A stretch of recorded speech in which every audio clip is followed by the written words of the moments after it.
Hai Smart People, terima kasih telah mengklik video ini. Bertemu lagi dengan saya di channel Guru Sekolahan New Normal. Di video kali ini kita akan membahas mengenai unsur kebahasaan teks esai dan langkah-langkah menyusun teks esai. Bagi Smart People yang belum menonton teks esai part 1, silahkan cek di bagian deskripsi ya. Baiklah Smart People, daripada kelamaan, yuk kita masuk pada pokok bahasan unsur kebahasaan teks esai.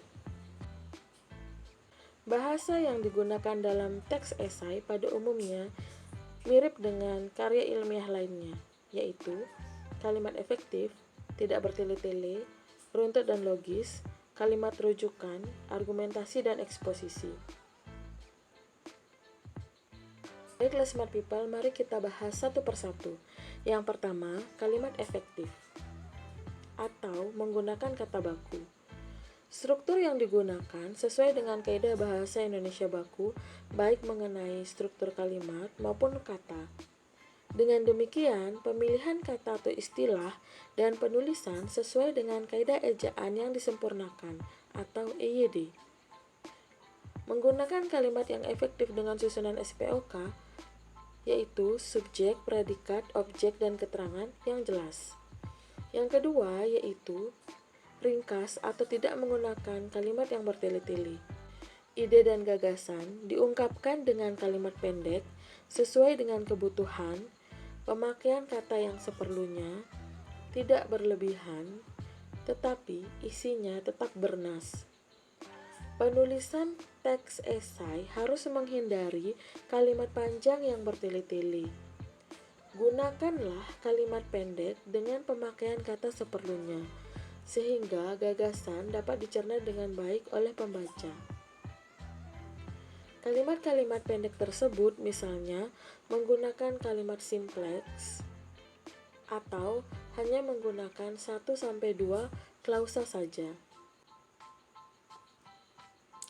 Selanjutnya, aturan yang ketiga yaitu runtut dan logis. Ide atau gagasan atau pesan yang disampaikan melalui bahasa Indonesia ragam ilmiah dapat diterima dengan akal. Hal tersebut disebut dengan logis. Pengungkapan ide atau gagasan disampaikan secara runtut dan logis. Pola pikir penulis esai dapat ditengarai dari logis tidaknya sebuah tulisan. Menggunakan kalimat-kalimat yang logis dapat membantu pembaca untuk memahami lebih jelas isi dari teks esai. Selanjutnya yang keempat yaitu menggunakan kata rujukan. Kata rujukan merupakan kata yang digunakan untuk merujuk bagian teks sebelumnya maupun sesudahnya dalam suatu kalimat. Kata rujukan ini berfungsi sebagai penghubung bagian-bagian teks atau sebagai kohesi. Kata rujukan dibagi menjadi dua jenis menurut arah rujukannya, yaitu yang pertama, kata rujukan yang menunjuk hal yang telah disebutkan atau ke arah kiri, atau bisa juga disebut dengan anaforis. Dan kata rujukan yang menunjuk hal yang belum disebutkan atau kata rujukan ke arah kanan yang bisa juga disebut dengan kataforis. Kata rujukan anaforis meliputi kata dia, ia, nya, mereka, beliau, itu, ini, demikian, begitu, hal itu, hal ini, situ, dan sana. Kata rujukan kataforis yaitu meliputi kata berikut. Berikut ini, begini, demikian, yakni, dan yaitu. Selanjutnya, kaidah yang kelima yaitu menekankan pada argumentasi dan eksposisi. Secara garis besar, teks esai merupakan gabungan dari paragraf argumentasi dan paragraf eksposisi. Paragraf argumentasi merupakan paragraf yang berisi opini penulis mengenai suatu hal. Dalam teks esai, opini penulis ini didasarkan pada data-data yang dipaparkan atau dijelaskan melalui paragraf eksposisi. Jika dilihat dari segi sistematika teks esai, paragraf eksposisi berada pada bagian pendahuluan. yaitu pada definisi dan paparan latar belakang. Baru kemudian diikuti oleh paragraf argumentasi. Pun pada bagian ini atau pembahasan, data-data yang relevan pun dipaparkan lebih dahulu, baru kemudian diikuti dengan opini penulis yang berupa paragraf argumentasi. Oke smart people, kita lanjutkan pada langkah-langkah membuat teks esai. Langkah pembuatan esai yang pertama yaitu menentukan tema atau topik.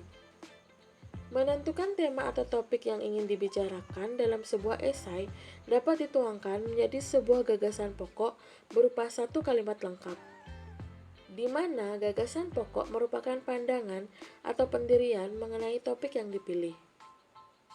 Yang kedua yaitu membuat outline atau garis besar ide-ide yang akan dibahas. Tujuan dari pembuatan outline adalah meletakkan ide-ide tentang topik Anda dalam naskah dalam sebuah format yang terorganisir.